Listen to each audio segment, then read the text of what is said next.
2024 Baku Race Notes. Sabrina's Race Notes. Number 1. Behrman and Colapinto, the youngbloods, really are showing that the talent is there and needs an opportunity to come through to the grid. Both of them did the jobs they were brought in to do, and to do it on this circuit, tight and walled, shows how much we should be watching feeder series and supporting young talent. Number 2. Oscar winning against Charles at Baku sends a message that I think McLaren and Mark Webber have known all along. Oscar is worth keeping an eye on. He is a racing talent. Number 3. Norris's Q3 in quali took a lot of the tension inside of McLaren that has been building up over the last weeks and allowed Piastri to show his chops and win. I have to wonder how the race would have been if Norris had made it to Q1. Number 4. Ferrari looked good, Charles and Carlos, but not as good as McLaren. But Ferrari had pace. The race came down to either team strategy and or Charles's ability to hold off and retake Oscar. It seemed like clean versus dirty air made the difference yet again. I think Charles might have gone for an overtake on those last laps, but for the VSC. What could that have been? Number 5. Red Bull was really not there. Max struggled. He made it clear that he wasn't comfortable or happy, and I don't expect him to be either next week. Checo put in a strong race, but I do think it's because he feels comfortable for whatever reason on this track. Number 6. As much as I respect all the drivers on the grid, I gotta say that the front of field battle took most of my attention. That said, I'm pleased with all of the teams and drivers' performances. Everyone was expecting a safety car to occur throughout the race. Didn't happen. By and large, the car's reliability was there. By and large, teams were executing calls that really seemed to make sense. In a race that could have easily been a snooze fest, the drivers were focused, and even when their cars were not optimized for the circuit, by their sheer will and racecraft, they really challenged each other for points. I felt that this was a good race. Of course, teams have still so much more to understand about their cars, but this race gave them good data to continue improving, and drivers have to regroup and prepare for Singapore's intensity. But I feel like this was a race that shows how much everyone has come along this year and how much more they can still squeeze out.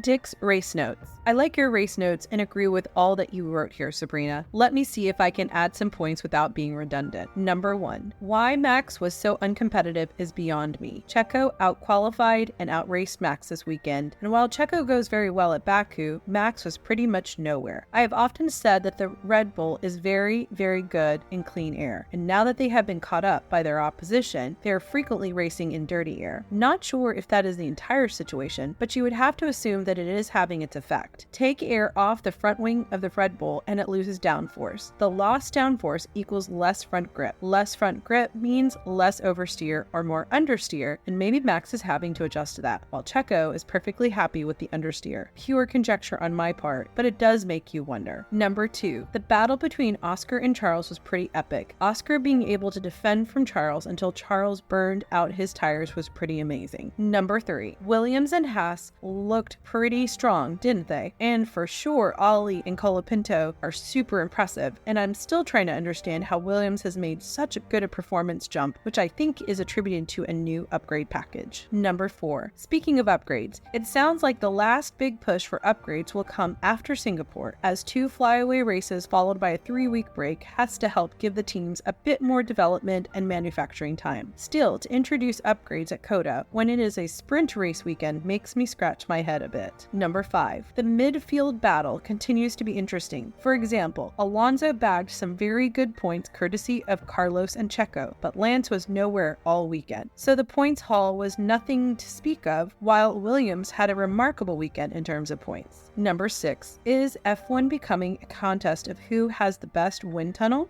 It is sure starting to feel that way.